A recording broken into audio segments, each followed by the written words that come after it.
Concrètement, Bonsoir. que signifie l'annonce faite par les chefs d'État de la CEDEAO aujourd'hui?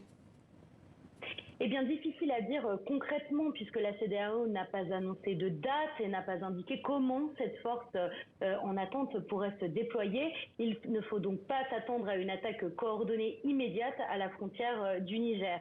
Les termes exacts employés dans la résolution finale de la CEDEAO sont les suivants.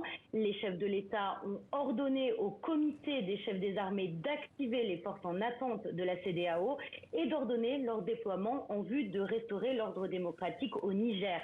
L'option militaire semble donc enclenchée, mais des précisions sont encore nécessaires.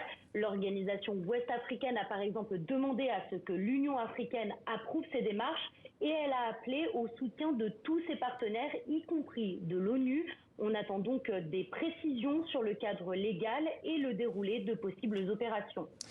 Dans le même temps, Lisa, Bola Ahmed Tinubu, le président en exercice de l'organisation sous-régionale, a précisé qu'il espérait parvenir à une résolution pacifique. La voie diplomatique est-elle toujours envisagée ce soir par la CEDEAO ?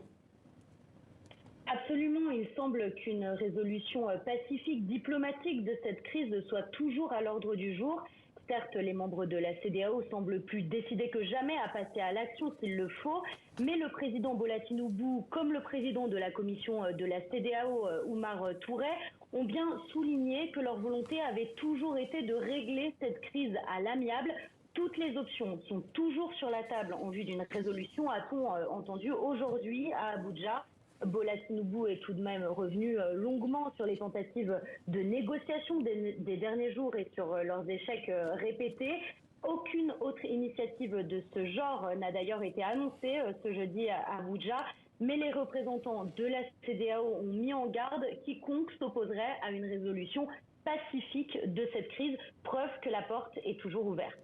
Lisa Fabian, envoyée spéciale de RFI à Abuja au Nigeria. Merci Lisa. Le président ivoirien Alassane Ouattara participait au sommet extraordinaire de la CEDEAO au Nigeria. Lors de son retour à Abidjan tout à l'heure, il a affirmé que les chefs d'État ouest-africains avaient donné leur feu vert pour qu'une opération militaire démarre dans les plus brefs délais.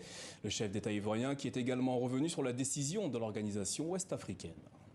Je voudrais indiquer que ces décisions sont collectives, sont celles de la communauté des États de l'Afrique de l'Ouest. Ce ne sont pas des décisions qu'il faut attribuer à un État, que ce soit le Nigeria ou la Côte d'Ivoire ou le Bénin. Ces trois pays déjà ont indiqué leur capacité de participer à cette opération. D'autres pays le feront bientôt.